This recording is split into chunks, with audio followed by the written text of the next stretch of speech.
बच्चों, आज मैं आप लोगों को पाठ 2 दादी माँ पढ़ा रही हूँ। आप लोग अपनी पुस्तक खोल के ध्यान से सुनिए मैं कैसे पढ़ रही हूँ। उच्चारण पर ध्यान दीजिएगा।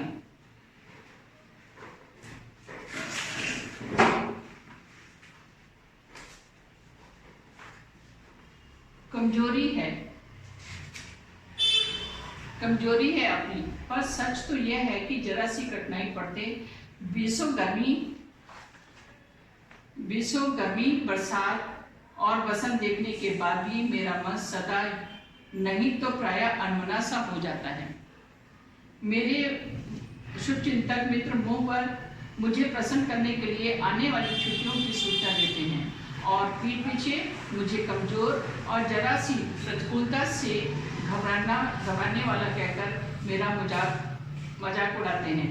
मैं सोचता हूँ, अच्छा अब कभी उन बातों को ना सोचूंगा। ठीक है, जाने दो, सोचने से होता ही क्या है। पर बरबस मेरी आंखों के सामने शरद की सी किरणों के समान स्वच्छ शीतल किसी की धुंधली छाया नाच उठती है। मुझे लगता है जैसे क्वार के दिन आ गए हैं। क्वार का मतलब होता है एक माँ का नाम है जिससे हम लोग अघन बोलते हैं। ज्येष्ठ, हिंदी में जैसे हम लोग इंग्लिश में 12 मंथ्स होते हैं ना, बोलते हैं जनवरी, फरवरी, मार्च, अप्रैल, मई, जून, जुलाई, अगस्त, सितंबर, अक्टूबर, नवंबर। वैसे हिंदी में भी 12 माह होते हैं। चैत, बैसाख, ज्येष्ठ, आषाढ़, सावन, भादो, क्वार, कार्तिक, अगहन, पौष, माघ, फागुन। तो क्वार भी जो है वो एक मंथ का नाम है। जैसे क्वार के दिन आ गए हैं, मेरे गांव के चारों ओर पानी ही पानी हिलोरे दे रहा है। दूर के सीमांत से बहकर आए हुए मोथा और साई की गली घासे, घेवर और वन प्याज की जड़ें तथा नाना प्रकार की बसाती घासों के बीच सूरज की गर्मी में खौलते हुए पानी में सड़कर एक विचित्र गंध छोड़ रहे हैं। रास्तों में कीचड़ सूख गया है और गांव के लड़के किनारों पर झाग भरे जलाशयों में धमाके से कूद रहे हैं। अपने अपने मौसम की अपनी अपनी बातें होती हैं। आषाढ़ में आम और जामुन न मिले चिंता नहीं, अगहन में चूड़ा और गुड़ न मिले दुख नहीं। चैत के दिनों में लाई के साथ, लाई किसको बोलते हैं? जिसको हम लोग मुरमुरा बोलते हैं, जिससे मुरमुरा करते हैं। लाई के साथ गुड़ की पट्टी न मिले, अफसोस ही। पर क्वार के दिनों में इस गंध को पूर्ण झाग भरे जल में कूदना ना हो तो बड़ा बुरा मालूम होता है। मैं भीतर उड़क रहा था। एक दिन ही तो कूद सका था, नहा धोकर बीमार हो गया। हल्की बीमारी ना जाने क्यों मुझे अच्छी लगती है। थोड़ा थोड़ा जर हो, सर में साधारण डल और खाने के लिए दिन भर नींबू और साबुन। लेकिन इस बार ऐसी चीज नहीं थी। ज्वर जो चढ़ा, ज्वर मीन्स होता है बुखार, फीवर जिसको इंग्लिश में बोलते हैं। ज्वर जो चढ़ा तो चढ़ता ही गया, रजाई और उतरा रात भर 12 बजे के बाद। दिन में मैं चादर लपेटे सोया था। दादी माँ आई, शायद नहाकर आई थी। उसी झाग वाले जल में दुबले पत्ते स्नेह सने शरीर पर सफेद किनारीहीन धोती, सन से सफेद बालों के सिरों पर सद्या में पानी की बूंदे, टपके हुए जल की शीतलता। आते ही उन्होंने सर पेट छुए, आंचल की गांठ खोल किसी अदृश्य शक्तिधारी के चबूतरे की मिट्टी मुंह में डाली, माथे पर लगाई। दिन रात चारपाई के पास बैठी रहती, कभी पंखा चलती, कभी जलते हुए हाथ पैर कपड़े से सहलाती, सर पर दालचीनी का लेप करती और 20 बार छू कर जल का अनुमान करती। हांडी में पानी आया कि नहीं, उसे पीपल की छाल से छौंका कि नहीं, खिचड़ी में मूंग की दाल एकदम मिल गई तो गई है। कोई बीमार के घर में सीधे बाहर से आकर तो नहीं चला गया। आदि लाखों प्रश्न पूछ कर घर वालों को परेशान कर देती। दादी माँ को गंवई गांव की 50 किस्म की दवाओं के नाम याद थे। गांव में कोई बीमार होता उसके पास पहुंचती और वहां भी वही काम, हाथ छूना, माथा छूना, पेट छूना। फिर भूत से लेकर मलेरिया, सरसाम, निमोनिया तक का अनुमान विश्वास के साथ सुनाती। महामारी और विषु चुका के दिनों में रोज सवेरे उठकर स्नान के बाद लवंग और गुड़ मिश्रित जलधार, गूगल और धूप सफाई कोई उनसे सीख ले। दवा में देर होती, मिश्री या शहद खत्म हो जाता, चादर या गिलाफ नहीं बदले जाते तो वो जैसे पागल हो जाती। बुखार तो मुझे अब भी आता है, नौकर पानी दे जाता है, मेज महाराज अपने मन से पकाकर खिचड़ी या साबू, डॉक्टर साहब आकर नाड़ी दे जाते हैं और कुनैन मिक्सचर की शीशी की तिताई, तिताई मीन्स होती है कड़वी, जिसको पीने से कड़वापन महसूस होता है। तिताई के डर से बुखार भाग भी जाता है, पर न जाने क्यों ऐसे बुखार को बुलाने का जी नहीं होता। किशन भैया की शादी ठीक हुई, दादी माँ के उत्साह और आनंद का क्या कहना। दिन भर गायब रहती, सारा घर जैसे उन्होंने सर पर उठा लिया हो। पड़ोसनी आती, बहुत बुलाने पर दादी माँ आती, बहन बुरा ना माना, कार परोजन का घर ठहरा, एक काम अपने हाथ से ना करो तो होने वाला नहीं। जानने को यूँ सभी जानते कि दादी माँ कुछ करती नहीं, पर किसी काम में उनकी अनुपस्थिति वस्तुतः विलंब का कारण बन जाती। उन्हीं दिनों की बात है, एक दिन दोपहर को मैं घर लौटा। बारी निकसार में दादी माँ किसी पर बिगड़ रही थी। देखा पास के कोने में दुर्गी रामी की चाची खड़ी है। सुना होगा धनो, रुपए मैं सूद के आज ही दे दो, तेरी आंख में तो शर्म है नहीं। मांगने के समय कैसी आई थी, पैरों पर नाग रगड़ती, फिर किसी ने एक पाई भी न दी। अब लगी है आजकल करने, फसल में दूंगी, फसल में दूंगी। अब क्या तेरी खातिर दूसरी फसल कटेगी? दूंगी मालकिन। रामी की चाची रोती हुई दोनों हाथों से आंचल पकड़े दादी माँ के पैरों की ओर झुकी। बिटिया की शादी है, आप न दया करेंगी तो उस बेचारी का निस्तार कैसे होगा? निस्तार का अर्थ होता है उद्धार, कल्याण। हट हट, अभी नहा के आ रही हूँ। दादी माँ पीछे हट गई।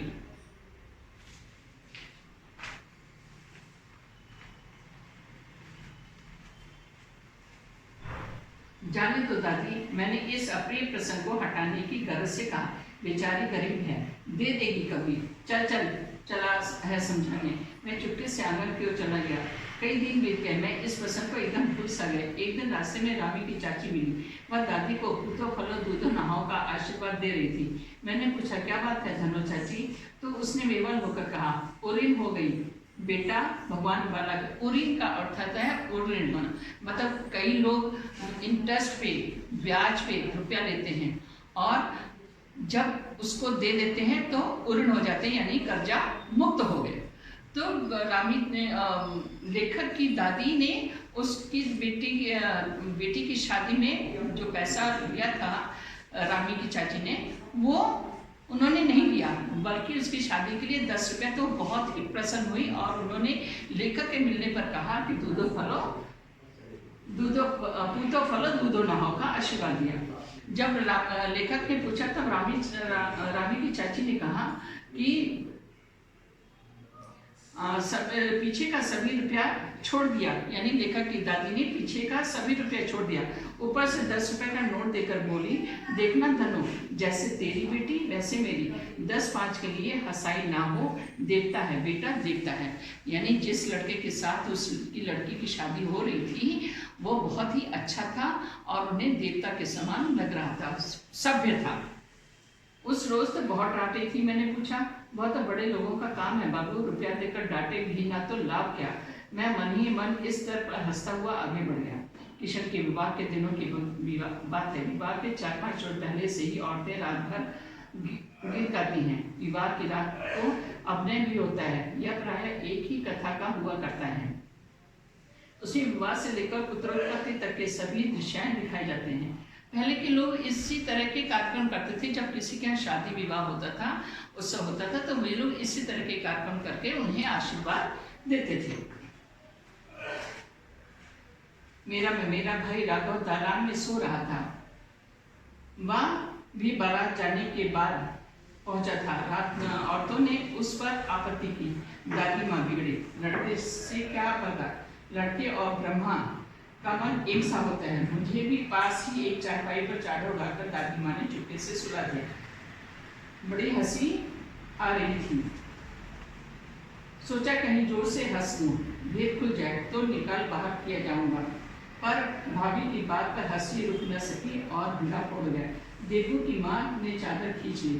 कहो दादी, ये कौन बच्चा सोया हुआ है? बेचारा रोता है, शायद दूध तो पिला दो। हाथापाई शुरू हुई। दादी माँ बिगड़ी, लड़के से क्यों लगती है? सुबह रास्ते में दिलगू की माँ मिली। कल वाला बच्चा भाभी।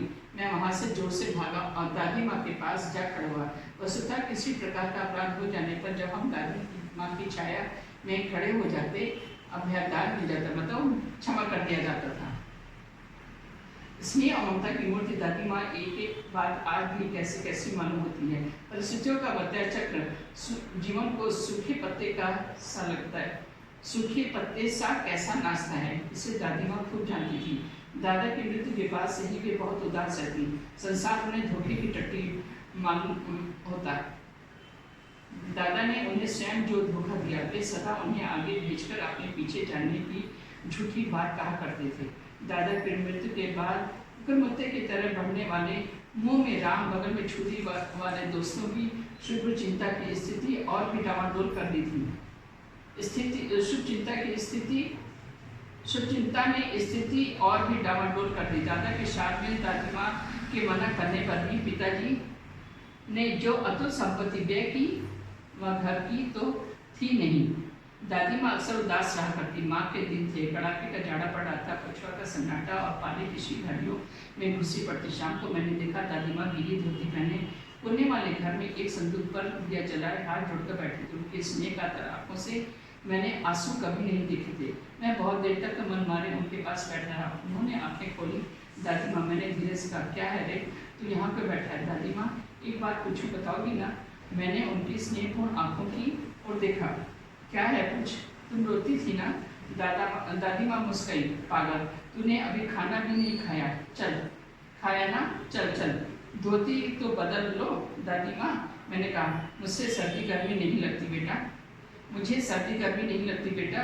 वे मुझे खींचती रसोई में ले गई। सुबह मैंने देखा चारपाई पर बैठे पिताजी और किशन भैया मन मारे कुछ सोच रहे थे। दूसरा चारा भी क्या है? बाबू बोले, रुपया कोई देता नहीं, कितने के तो अभी पिछले भी बाकी हैं। वे रोने रोने से हो गए। रोता क्यों है रे? दादी माँ ने उनका माथा सहलाते हुए कहा, मैं तो अभी हूँ ही। उन्होंने संदूक खोलकर एक चमकती सी चीज निकाली। तेरे दादा ने ये कंगन मुझे इसी दिन के लिए पहनाया था। उनका गला भर आया। मैंने इसे पहना नहीं, इसे सहेज कर रखती आई हूँ। यह उनके वंश की निशानी। उन्होंने आंसू पोंछकर कहा, पुराने लोग आगा पीछा सब सोच लेते थे बेटा। सचमुच मुझे दादी माँ शाभ्रष्ट देवी सी लगने लगी। धुंधली छाया विलीन हो गई। मैंने देखा दिन काफी चढ़ा है। पास के लंबे खजूर के पेड़ से उड़कर एक कौवा अपनी धुनौनी काली पंखें फैलाकर मेरी खिड़की पर बैठ गया। जब मैं हाथ में अब भी किशन भैया का पत्र कांप रहा है। काली चिट्ठियों सी कतारें धूमिल हो रही हैं। आंखों पर विश्वास नहीं होता। मन बार बार अपने से ही पूछ बैठता है, क्या सचमुच दादी माँ नहीं रही?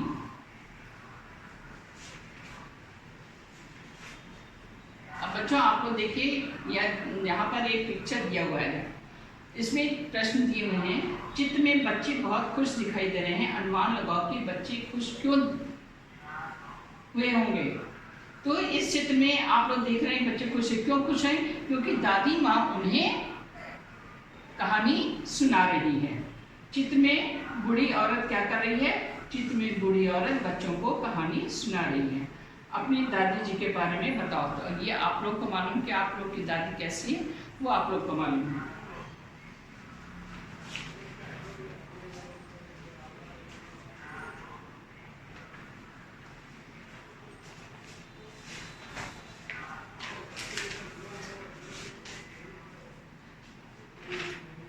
आगे देखिए, लेखक को अपनी दादी माँ की क्यों याद आती है? आपको किसकी याद आती है?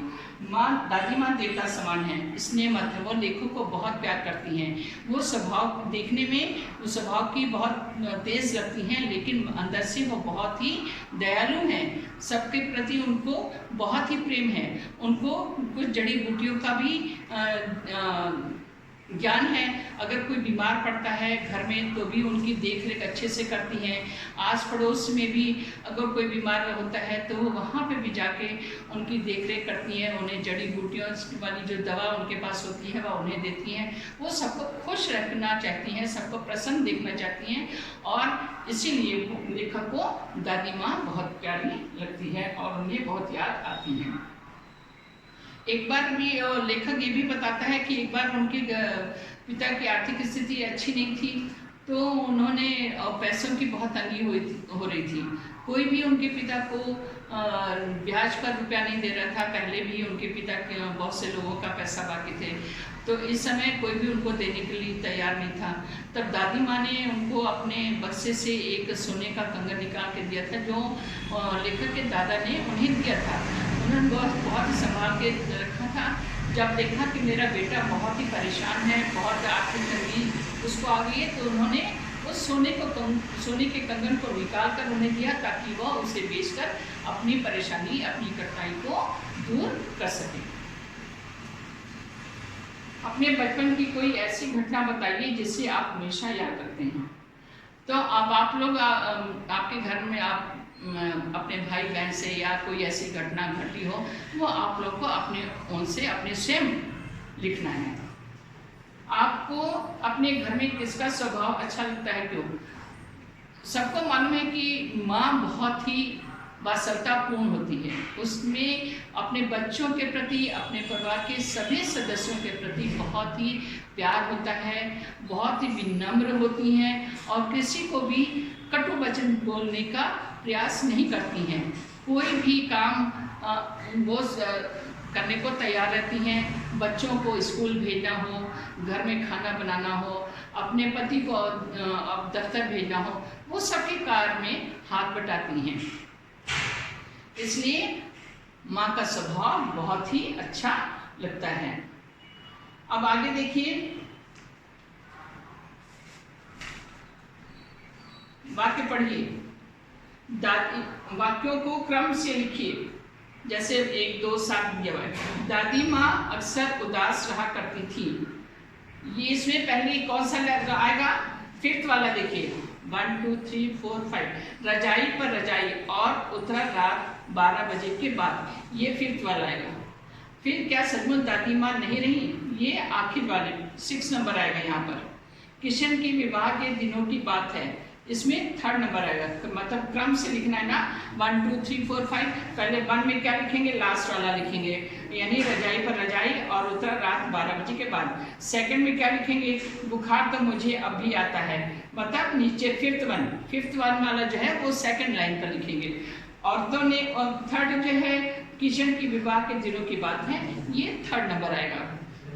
फिर वो औरतों ने उस पर आपत्ति की, ये सेंटेंस किस पर आएगा? 4th नंबर पर आएगा। दादी माँ अक्सर उदास रहा करती थी, ये कौन सा किस नंबर पे आएगा? 5th नंबर पर। क्या सचमुच दादी माँ नहीं रही? ये 6 1 है। यहाँ मतलब 1 2 में, तो पहले में आएगा 5th, 6 3 4 2 1।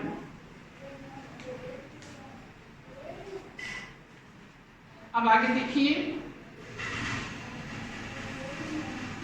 ये सारांश देकर के आप लोगों को प्रश्नों के उत्तर लिख लेने। लेखक को अपनी दादी माँ की याद, साथ साथ बचपन की और किन किन बातों की याद आ जाती है। दादी माँ के स्वभाव का कौन सा पक्ष आपको सबसे अच्छा लगा? ये मैंने अभी आपको समझा दिया। दादा की मृत्यु के बाद लेखक के घर की आर्थिक स्थिति खराब क्यों हो गई थी, ये मैंने अभी आप लोगों को समझा दिया था। क्योंकि जब उन्होंने उनका श्राद्ध किया था तो बहुत ही पैसा खर्च कर दिया था, जो जितना नहीं करना चाहिए था, इसलिए उनके घर की आर्थिक स्थिति खराब हो गई थी। अब शब्द भंडार में देखिए, रेखांकित शब्दों के प्राय 2-2 लिखिए और वाक्य बनाइए। सूरज को क्या बोलते हैं? सूर्य और रवि। तो आपको इन दोनों जो वर्ड पहले लिखिएगा सूरज करके डैश करके आप लोग लिखिएगा सूर्य और रवि, तो उनसे आप लोगों ने 2-2 वाक्य बनाने हैं। खौलते मीन्स होता है उबलते हुए, हाँ, तो इससे आप लोग को 2-2 शब्द बनाने हैं। 3rd है दया, सहानुभूति, कृपा, उससे आप लोग 2-2 शब्द बनाएंगे। निस्तार, फैला हुआ, हाँ, विकीर्ण। स्नेह, प्यार, ममता, इसका भी प्यार और स्नेह। इन सब के आप लेकर के आप लोगों ने 2-2 वाक्य बनाने हैं। आगे देखिए,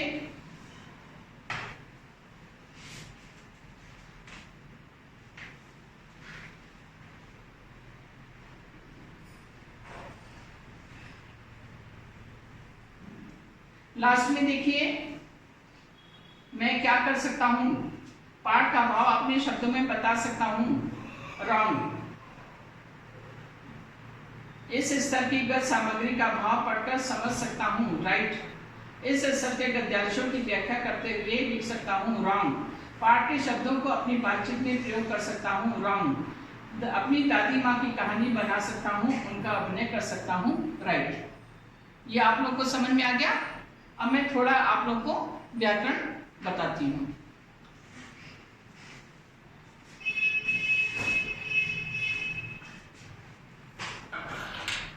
बच्चों, अब मैं आप लोग को व्याकरण भाग में कराने जा रही हूँ।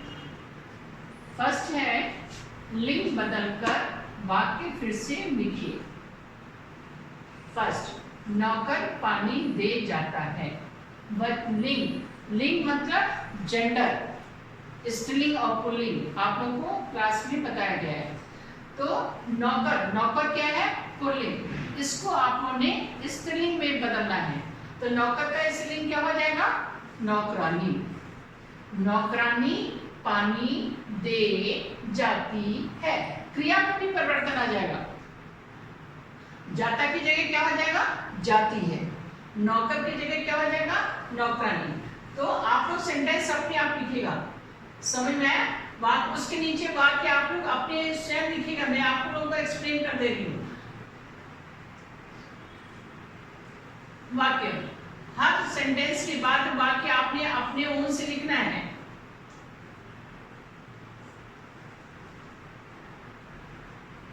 तो फर्स्ट में है नौकर पानी दे जाता है, तो नौकर का स्त्रीलिंग क्या होगा? नौकरानी। जाता का क्या हो जाएगा? जाती। नौकरानी पानी दे जाती है। सेकंड है भैया की शादी ठीक हुई, तो भैया का स्त्रीलिंग क्या हो जाएगा? बहन। बहन की शादी ठीक हुई। थर्ड है पड़ोसने आती हैं, पड़ोसी नेबर है ना, तो पड़ोसने का क्या हो जाएगा? पड़ोसी। पड़ोसी आता है। फोर्थ है मालकिन किसी पर बिगड़ रही थी। मालकिन, मालकिन का क्या हो जाएगा? लिंग बदलोगे तो क्या आ जाएगा? मालिक। मालिक किसी पर बिगड़ रहा है, क्रिया में भी परिवर्तन आ जाएगा। मालिक किसी पर बिगड़ रहा था। आपकी बुक में और भी बहुत से दिए हैं, तो आप लोग देख करके लिख लीजिएगा। सेकंड, वचन बदलकर वाक्य फिर से लिखिए। वचन को इंग्लिश में नंबर कहते हैं, एक वचन और बहुवचन। एक वचन को बहुवचन में बदलना, बहुवचन को एक वचन में बदलना, ऐसे भी परीक्षा में प्रश्न पूछे जाते हैं आप लोग से। तो जो ये वाक्य दिए हुए हैं इसमें आप लोगों ने वचन बदलना है, आप लोगों को देखना है। मैं चुपके से आंगन की ओर चला गया। मैं मतलब एक खुद स्वयं के लिए, तो मैं का बहुवचन क्या हो जाएगा? हम, यानी हम बहुत से बच्चे बैठे हैं, जैसे हम लोग खेल रहे हैं, हम लोग पढ़ रहे हैं, तो क्या बोलते हैं? मैं का बहुवचन क्या हो जाएगा? हम। हम चुपके से आंगन की ओर चले गए। इसमें भी परिवर्तन आ जाएगा, क्रिया में भी परिवर्तन आ जाएगा। हम चुपके से आंगन की ओर चले गए। आप लोग को वाक्य लिखना है, उसके नीचे अपने आप लिखना है। मैंने नंबर इसलिए डाला हुआ है। सेकंड है सभी पाठ औरतें करती हैं, किसके नीचे अंडरलाइन है? औरतें। औरतें का, औरतें क्या है? बहुवचन है। बहुवचन को अब किस में आप लोगों ने परिवर्तन करना है? सिंगुलर में, एक वचन में परिवर्तित करना है। तो यहाँ होगा सभी पाठ औरत ही करती है। औरत क्या है? बहुवचन है। औरतें, औरतें बहुवचन है, इसको एक वचन में परिवर्तित करना है, तो औरतें का क्या हो जाएगा? औरत। सभी पाठ औरत ही करती है। और इसके नीचे आप लोग लिखेंगे। थर्ड है कहो दीदी यह कौन बच्चा सोया है। अब इसके नीचे अंडरलाइन किया गया है बच्चा। बच्चा कौन सा वचन है? एक वचन। इसको बहुवचन में बदलेंगे, तो बहुवचन के बदलने के लिए क्या हो जाएगा? बच्चा का क्या हो जाएगा? बच्चे। कहो दीदी ये कौन बच्चे सोए हैं। कहो दीदी ये कौन बच्चे, ये कौन, यहाँ का क्या हो जाएगा, ये कौन बच्चे, बच्चा का बहुवचन क्या हो जाएगा, बच्चे। ये कौन बच्चे सोए, सोया का क्या हो जाएगा, सोए।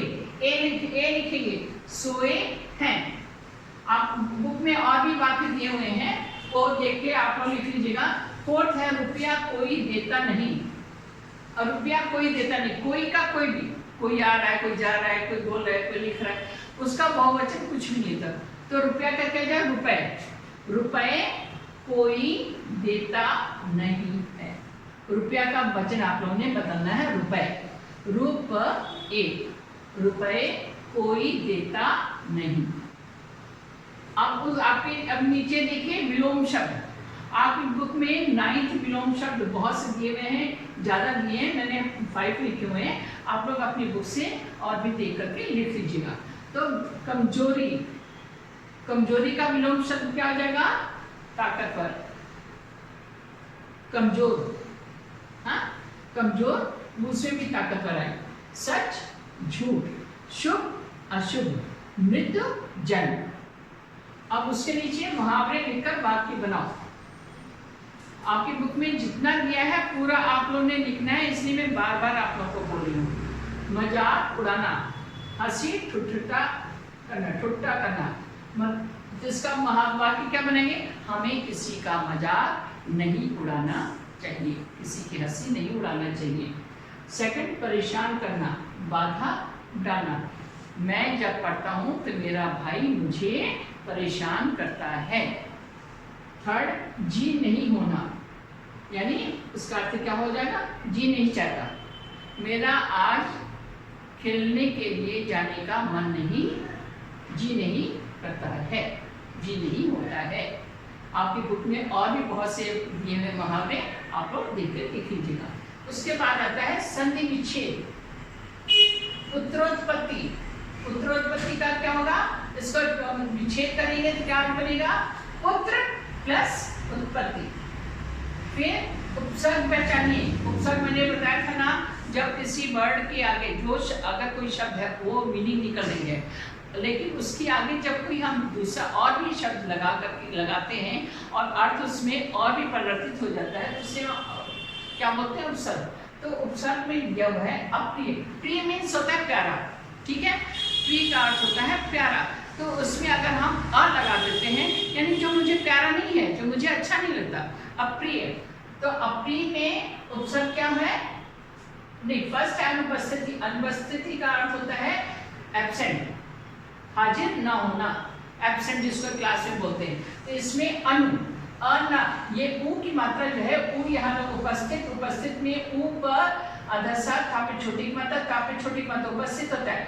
ऊ जो है, ऊ की मात्रा इसमें लग गई है, तो क्या हो गया, अनुपस्थिति। अनुपस्थिति, इसमें उपसर्ग क्या है, अन। दूसरा है अप्रिय। अप्रिय मतलब जो मुझे अच्छा नहीं लगता, जो प्यारा ना हो, तो इसमें क्या है उपसर्ग, अ। अब उसके नीचे देखिए प्रत्यय पहचानिए। प्रत्यय पहचानिए, शुभ चिंतक, अक। अब आवाज आपका आ रही है ना, शुभ चिंतक, अक। तो इसमें प्रत्यय क्या होगा, अक।